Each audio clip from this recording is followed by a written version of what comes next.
Hi, I'm Bill Fretz, and I'd like to introduce you to our new tools. The new tools are a larger version of our earlier pieces. This is the holder for the original, and this is the holder for the new. What makes them interesting, though, is the new tools also fit in the old holder. What the new tools do is extend the capability of our original set of tools by allowing you to make larger pieces. The first group of tools, this was pretty much the limit of what you could make. The new tools let you make larger pieces because the curves are larger. They're concave, convex, tapered. They let you make small pieces of hollowware, and we're going to demonstrate some of the techniques that make them really interesting. First project we're going to make is a concave bracelet, and it was formed in a closed manner and then cut open. The extreme raising was possible because the curves of the stakes allowed the curve to form, plus the overhang on the stake allowed the shape not to interfere with either your stump or your workbench. We're going to form this bracelet from this size stock. This is a brass tube. It is made from cartridge brass. It is 70% copper, 30% zinc. It is very malleable and it is an excellent choice for jewelry making. We're going to keep it in the solid shape until the last step because the forming is much easier. We're only going to use one stake for the whole process. This concave stake will allow us both to form the piece and also to planish it. We're going to put pen lines on the piece as a reference line so you have an accurate spot to hammer. By just putting a few lines on, it makes it easier to keep the piece symmetrical as you're hammering. If you raise the pen ever so slightly, you get still a quite accurate line. It really doesn't matter at what height these lines are, as long as they're symmetrical. You have a choice of hammers for sinking a project. Now this raising is sinking because you're moving the metal down to the stake. And we're going to do it in different steps.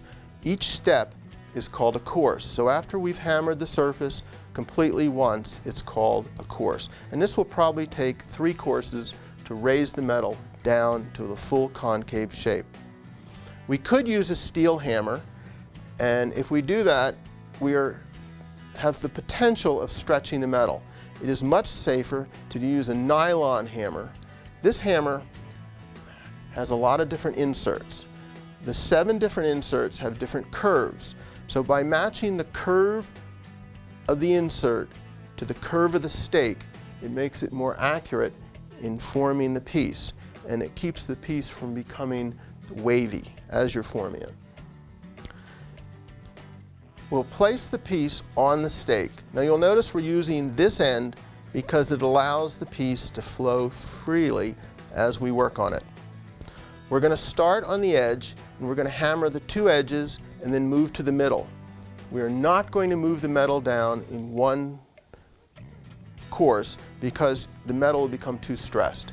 And you don't want to raise too much or the piece will become too wavy and there's a tendency for it to crimp. And if that happens, it's really a disaster because then you won't be able to correct it. We're going to start by rotating the piece as we hammer it. Now you'll notice the metal is moving down, but there are no marks. And that's because the nylon barely dents the metal at all. Now we're going around. The reason we're rotating around is we're keeping the piece round. If we danced around, it would get really wobbly and you wouldn't be able to control the forming. Now we're going to reverse it.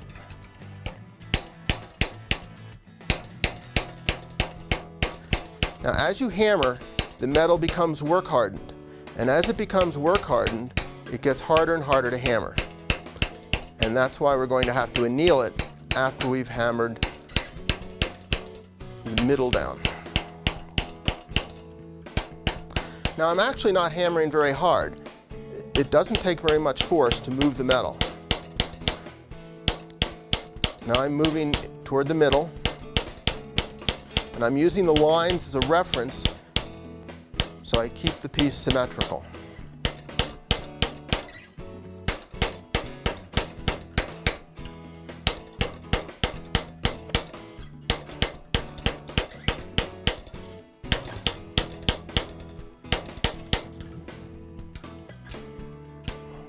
Now I work from the other side.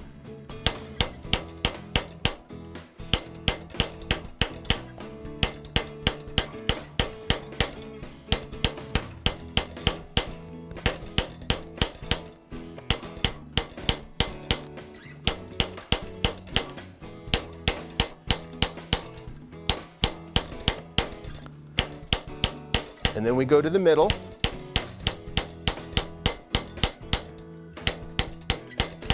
Now you'll notice I'm using the stake in such a way that there's a line running through it. My hammer and my arm are in the continuous line, and that way I'm not coming in from an angle.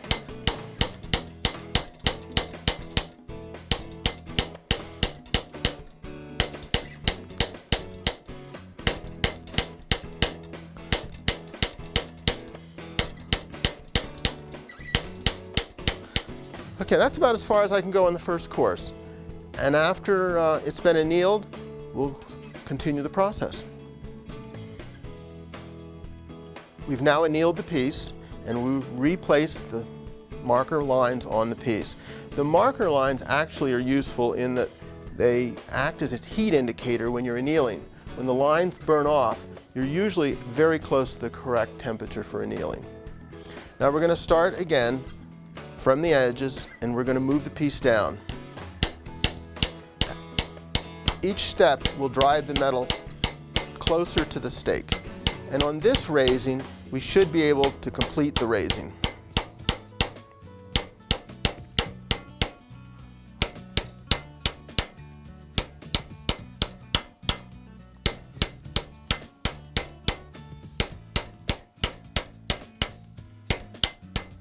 And we're going to reverse the piece and come in from the other side, and we're going to leave the lump in the middle for the last compression.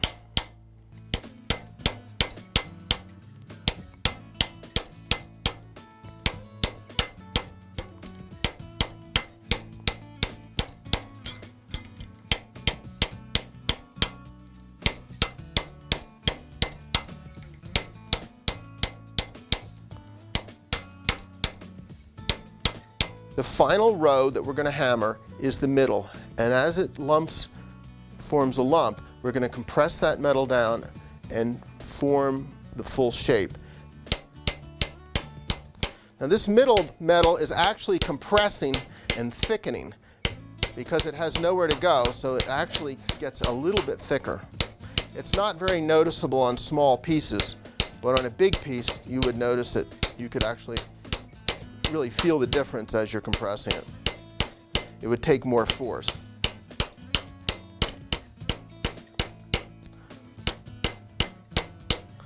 Now after we've moved the metal down, there are lumps, and we're going to go back and work those down so the piece is as smooth as we can make it with this hammer.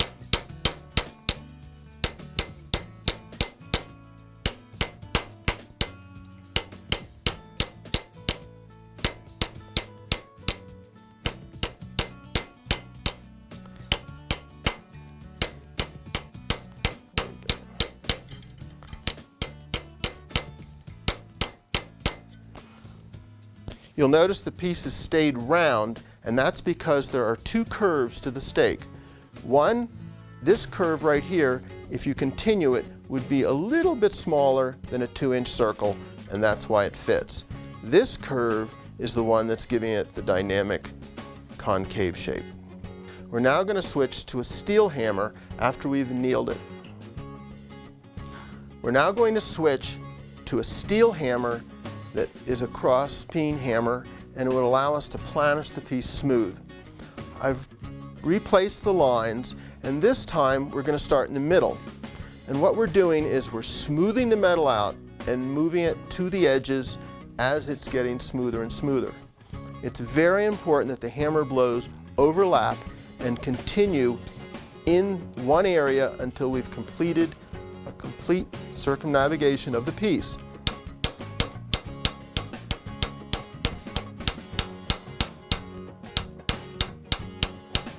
And I'm holding the hammer very lightly. This is not a strong blow, it's very light. And I'm letting the hammer bounce off the stake.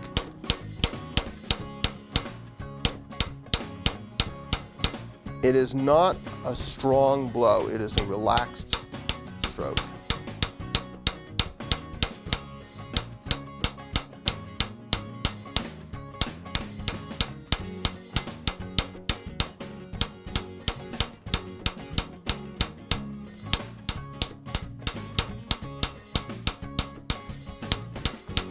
Now I've reached the beginning. I'm going to move to the next area, and I'm going to continue the blows.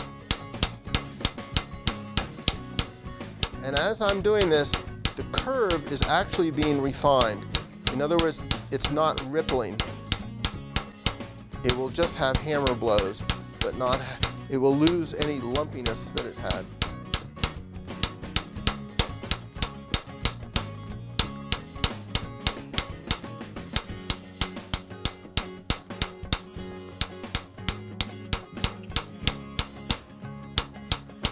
It may look like I'm rotating.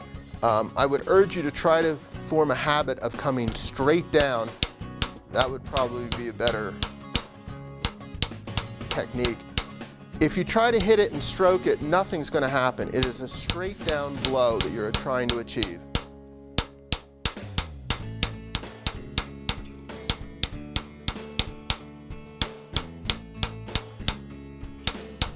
Now I find as the piece, I get closer to the edge, I rotate it up, and it makes it easier for me to strike the metal.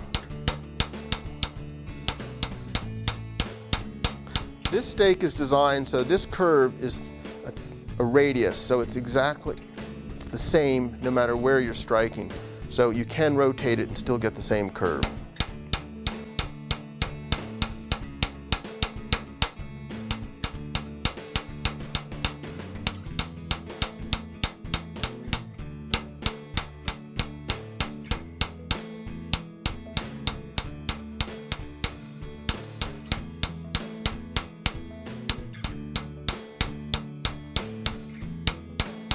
Very important to try to hit with a uniform blow so each blow has the same amount of force. Whatever you start with, stay with that amount of pressure, because that way the blows will be similar. I'm now going to thicken the edge by hammering the edge of the metal and coining it or upsetting it. I'm also using a urethane pad because it keeps the metal from being hurt. After I flip it over and do the other side, I don't want this side to be obliterated. And if you do it on steel, it will be. And if you do it on wood, there's a tendency your workbench will slowly just disintegrate. So urethane is a very good choice. It has no memory. You can hit it many times. It will last a long time. I'm coming in directly on the edge with a steel hammer, and I'm hitting at right angles to the edge. Since the edge is turning out, I'm coming in at an angle, but I'm trying to hit it so it hits it square. This does two things. It textures to the edge and also thickens it a little bit. A thick edge is really quite interesting. Now I'm going to go all the way around and then repeat it on the other side.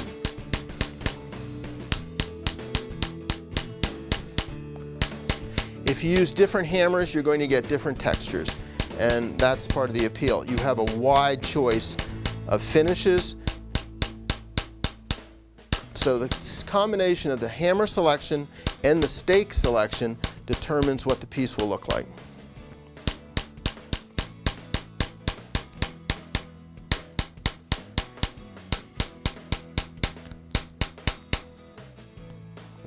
flip it over and repeat it.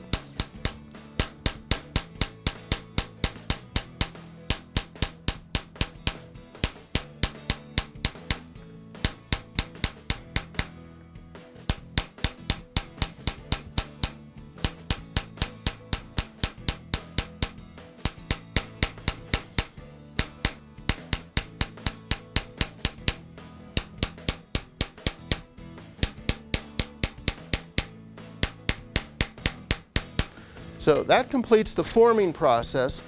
Now we're going to cut it open, polish it, roll the edges, and you'll have a finished piece. Now this circle of 2 inches will give a bracelet of the average size. If you don't have tubing, you could take a straight piece of sheet metal, wrap it around, and solder it.